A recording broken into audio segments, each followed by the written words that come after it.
This is the Pierre Berton Show. Bruce Lee, Mandarin Superstar, production 1892, a recording December 9th, 1971, in Hong Kong.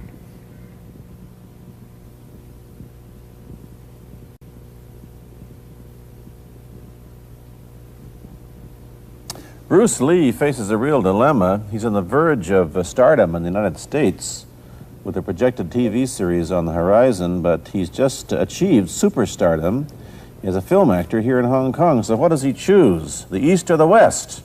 It's the kind of problem most budding movie actors would welcome. It's the Pierre Berton Show, the program that comes to you from the major capitals of the world. This edition comes to you from Hong Kong. And Pierre's guest is the man who taught karate, judo, and Chinese boxing to James Garner, Steve McQueen, Lee Marvin, and James Coburn. The newest Mandarin superstar, known in the West for his appearances in Batman, The Green Hornet, Ironside, and Longstreet. His name is Bruce Lee, and he doesn't even speak Mandarin. And here's Pierre. Well, how can you play in Mandarin movies if you don't even speak Mandarin? How do you do that? Well, first of all, I speak only Cantonese. Yeah. So, I mean, there is quite a difference as far as pronunciation and things like that go. So somebody else's voice is used, right? For Definitely, you? definitely. You just make the words. Doesn't that sound strange when you go to the movies, especially in Hong Kong, in your own town, and you see yourself with somebody else's voice? Well, not really, you see, because most of the Mandarin pictures done here are dubbed anyway. They're dubbed anyway? Anyway, I mean, disregard. I mean, they shoot without sound. So it doesn't, make any difference. Your lips never quite make the right words, do they? Yeah, well, that's where the difficulty lies, you see. I mean, in order to, because the Cantonese have a different way of saying things, different from the Mandarin. Yeah. So I have to find, something similar to that and keep a kind of a feeling going behind that. Something that matching the Mandarin deal. Like the old silent days. Complicated? Like the old silent days. But I gather in the movies made here, the dialogue is pretty stilted anyway. Yeah, I agree with you. I mean, see, to me, a motion picture is motion. Yeah. I mean, you got to keep the dialogue down to the minimum. Did you look at many Mandarin movies before you started playing in the first one? Yes. What did you think of them when you saw them? Quality-wise, I mean, I have to admit that it's not quite up to the standard. However, it is growing, and it is getting higher and higher and going toward that standard, that what I would term quality. They say the secret of your success in that movie, The Big Boss, which was such a success, you rocketed you to stardom in Asia, was that you did your own fighting. As an expert in the various martial arts in China, what did you think of the fighting that you saw in the movies that you studied before you became a star? Well, I mean, definitely in the beginning, I had no intention or whatsoever that what I was practicing and what I'm still practicing now would lead to this to begin with.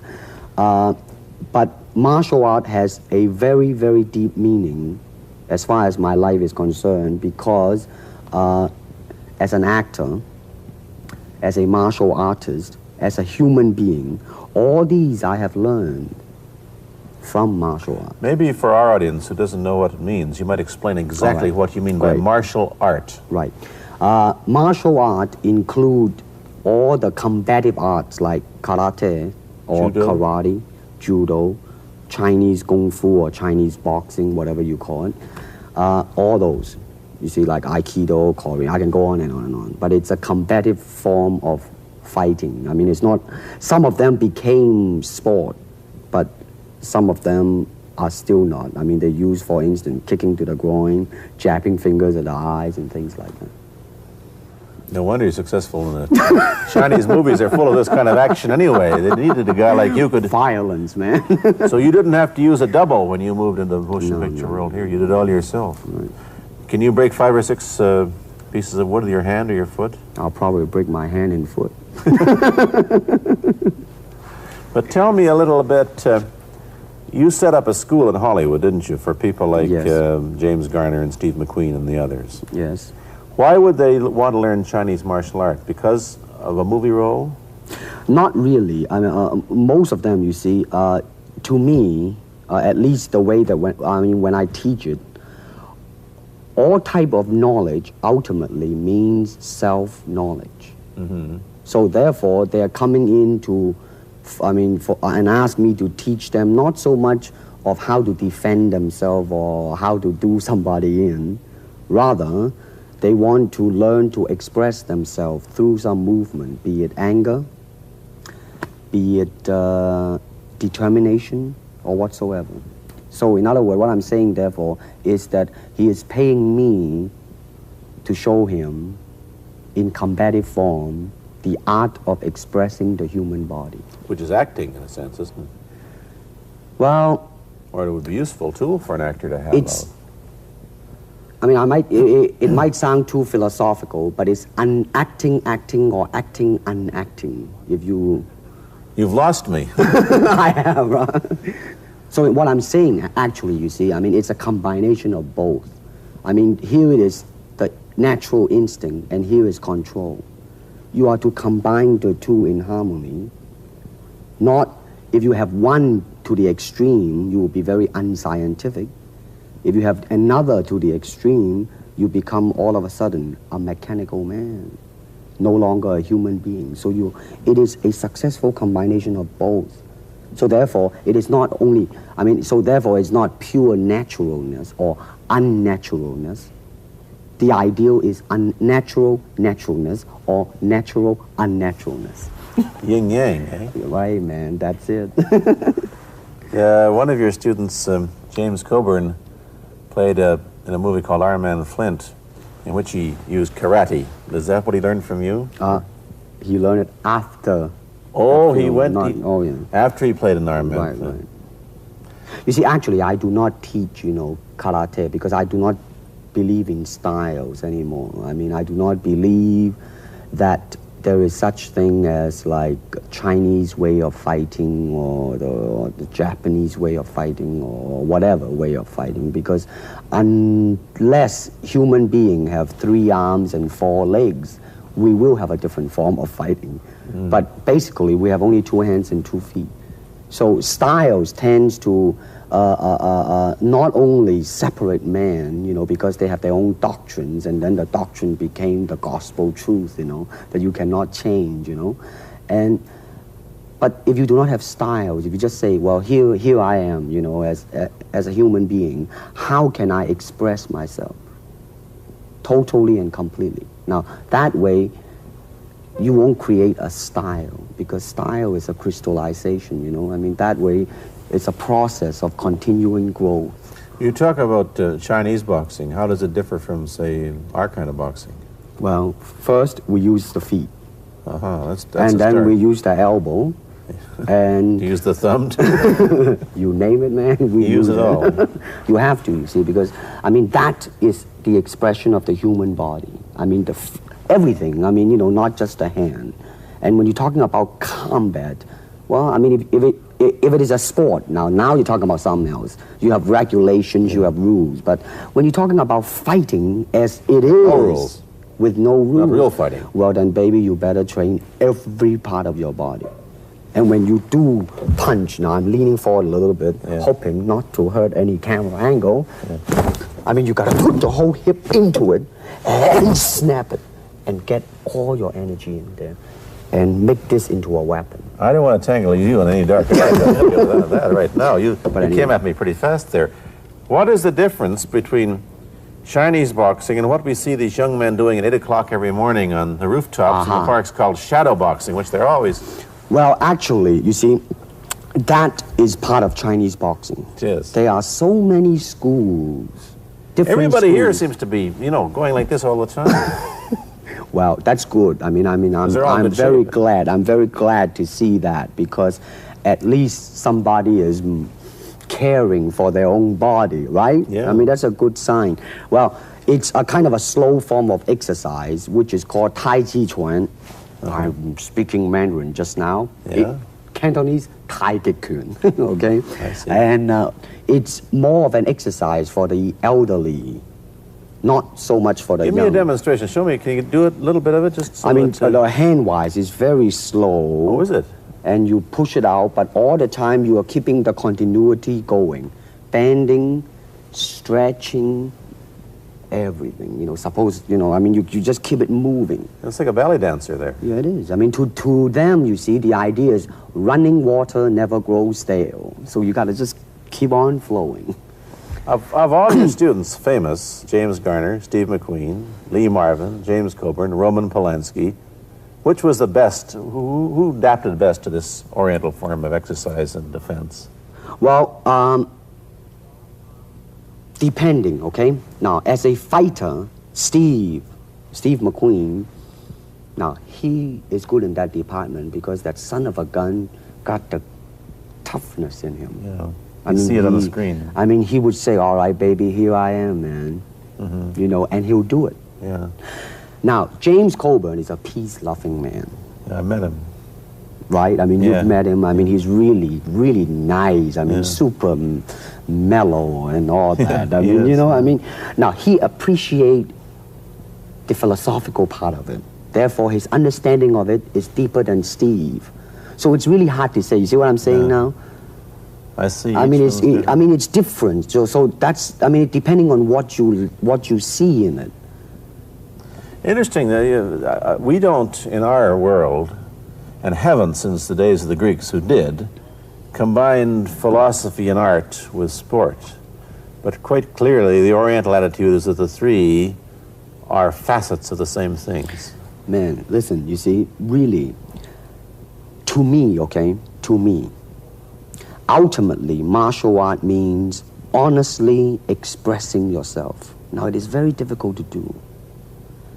I mean, it is easy for me to put on a show and be cocky and be flooded with a cocky feeling and then feel like pretty cool and all that. Or I can make all kinds of phony things, you see what I mean, blinded by it. Or I can show you some really fancy movement. But to express oneself honestly, not lying to oneself, and to express myself honestly, now that, my friend, is very hard to do. And you have to train. You have to keep your reflexes so that when you want it, it's there. When you want to move, you're moving.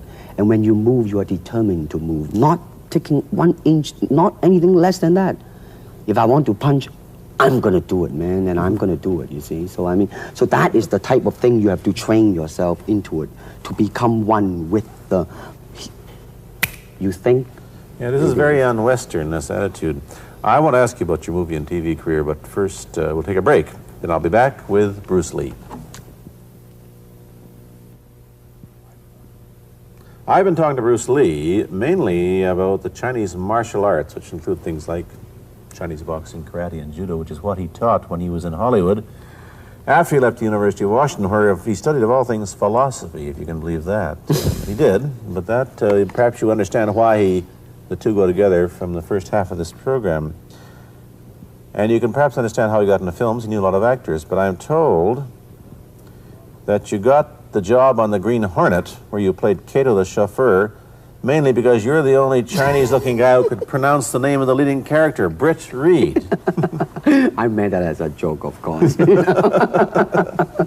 And it's a heck of a name, man. Yeah. I mean, every time I said it at that time, I was super conscious. I mean, really now, that's another interesting thing, huh? Let's say if you learn to speak Chinese. Yeah. And it's very, I mean, it's not difficult to learn and speak the word. The hard thing, the difficult thing, it's behind what is the meaning, what brought on the expression and feelings behind those words. Like when I first arrived in the United States, and I look at a Caucasian, and I really would not know whether he was putting me on or is he really angry, because we have different way of reacting to it. See, those are the difficult things, you see. It's almost as if you came upon a strange race where a smile didn't mean what it does to us. In fact, a smile doesn't always mean the same, does it? Of course not. Yeah, I just thought of that. Tell me about the big break when you played in Longstreet. I must tell the audience that Bruce Lee had a bit part or a supporting role in the Longstreet series, and this had an enormous effect on the audience. What was it? Well, you see, the title of that particular episode of Longstreet is called The Way of the Intercepting Fist. Now, I think the successful ingredient in it was because I was being Bruce Lee. Yourself. Myself, right.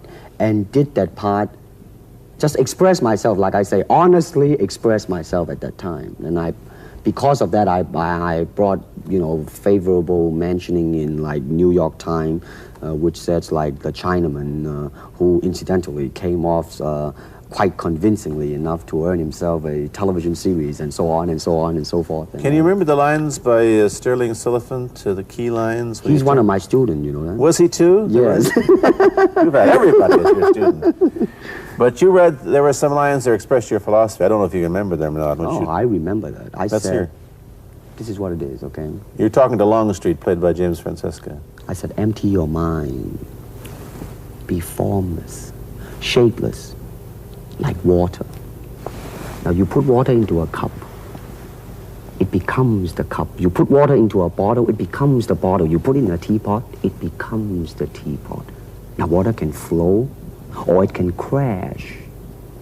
Be water, my friend. Like that, you see? Yeah, I see. I get the idea. Uh-huh. I get the power behind it. So now, two things have happened. First, there's a pretty good chance that you'll get a TV series in the States called The Warriors, in which you use what, the martial arts in a Western setting? That was the original idea. Now, Yeah. Paramount, I did Longstreet Yeah. for Paramount, and Paramount wants me to be in a television series. On the other hand, Warner Brother wants me to be in another one, but both of them, I think, they want me to be in a modernized type of a thing. And they think that Western idea is out. Whereas you want to do the Western, eh? I want, because you see, I mean, how else can you justify all these punching and kicking and violence except in that period of the West? I mean, in nowadays, I mean, you don't go around on the street kicking people or punching people. Because if you do, that's it. I mean, I don't care how good you are, But this is true also of the Chinese dramas, which are mainly costume dramas. And they're all full of blood and gore over here. You mean here? Yeah. Well, unfortunately, you see, I hope that the picture I am in would either explain why the violence was done, whether right or wrong or whatnot. But unfortunately, pictures, most of them here, are done mainly just for the sake of violence. You know what I mean? Like, fighting for 30 minutes, get stabbed 50 times. And well, I'm fascinated. Let me give you your microphone back. I'm fascinated that you came back. I am a martial artist. You came back to Hong Kong on the verge of success in Hollywood and full of it. And suddenly, on the strength of one picture, you become a superstar. Everybody knows you. You have to change your phone number. You get mobbed in the streets. Now, what are you going to do? Are you going to be able to live in both worlds? Are you going to be a superstar here, or one in the States, or both? Well, let me say this. First of all, the word superstar really turned me off, and I'll tell you why. Because the word star, man, it's an illusion. It's something what the public calls you. You should look upon oneself as an actor, man. I mean, you would be very pleased if somebody say, hey, man, you are a super actor. It is much better than, superstar. Yeah, therefore, you've got to admit that you are a superstar. You're not going to, if you're going to give me the truth. I'm honestly saying this, okay? Yes, I have been very successful. Yeah. Okay? But I think the word star I do not look upon myself as a star. I really don't. I mean, believe me, man, when I say it. I mean, I'm not saying it because what are you going to do? Let's get back to the question. Okay. Are you going to stay in Hong Kong and be famous? Or are you going to go to the United States and be famous? Or are you going to try and eat your cake and have it too? I am going to do both because, you see, I have already made up my mind that in the United States, I think something about the Oriental, the true Oriental should be shown. Hollywood sure as heck hasn't. You better believe it, man. I mean, it's always that pigtail and bouncing around, chop, with the eyes slant and all that. And I think that's very, very out of Is it true that you were the first job you had was being cast as Charlie Chan's number one boy? Yeah, number one son, yeah. No, they never made a movie. No. They were going to make it into like a new Chinese James Bond type of a thing. Now that, you know, the old man Chan is dead, Charlie is dead, and his son is carrying on. But they didn't do that. No. Batman came along, you see, because, and then everything was started to be going into that, you know, that kind of which you were in. But by the way, I did a really terrible job in that, I have to say. Really? You didn't like yourself? I didn't see it. Let me ask you, however, about the problems that you face as a Chinese hero in an American series. Have people come up in the industry and said, well, we don't know how the audience are going to take a non-American? Well, such question has been raised. In fact, it is being discussed, and that is why The Warrior is not going to be on. I see. You see, because unfortunately, such thing does exist in this world, you see, like, I don't know, certain part of the country, right? Where, like, they think that business-wise, it's a risk. And I don't blame them, I mean, in the same way, it's like in Hong Kong, if a foreigner come and became a star, if I were the man with the money, I probably would have my own worry of whether or not the acceptance would be there. But that's all right, because if you honestly express yourself, it doesn't matter, see? Because are you, how about the other side of the coin? Is it possible that you are, I mean, you're fairly hip and fairly Americanized. Are you too Western for Oriental audiences, do you think? Oh, man, like, how? I have been criticized for that. You have, eh? Oh, yes, definitely. So. Well, let me say this. When I do the Chinese film, I'll try my best not to be as American as I, you know, have been adjusted to for the last 12 years in the States. But when I go back to the States, it seems to be the other way around. You know what I mean? You're too exotic, eh? Yeah, man. I mean, they're trying to get me to do too many things that are really for the sake of being exotic. You understand what I'm trying to say? Oh, sure. So it's really, I mean, it's when you live in both worlds, it brings its problems as well as its advantages, and you've got both. Time to go to a commercial. I'll be back in a moment with Bruce Lee.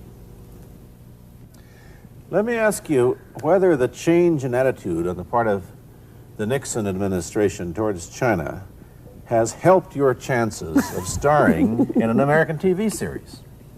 Well, first of all, this happened before that. Yeah.